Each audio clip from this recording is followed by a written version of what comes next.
আমায় ফিরতে দে। তারপর তিহার থেকেই দলের কর্মীদের বড় বার্তা কেষ্টর। দিল্লির তিহার জেলে রয়েছেন বীরভূমের দাপুটে তৃণমূল নেতা অনুব্রত মণ্ডল। এই প্রথম তাকে ছাড়াই বীরভূমে নির্বাচন হয়ে গেল। আর ২৪-এর লোকসভা নির্বাচনের শেষ লগ্নে এসে বন্দি দশা থেকেই বার্তা দিলেন কেষ্ট।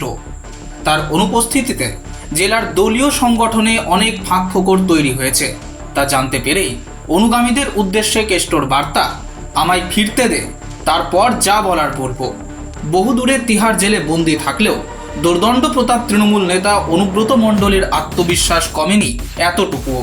তার দাবি, ভোটের পরই জেল থেকে বেরোবেন তিনি, এমনকি আবার নিজের হাতেই সাজাতে পারেন তৃণমূলের সংগঠন। Bureau report, express news.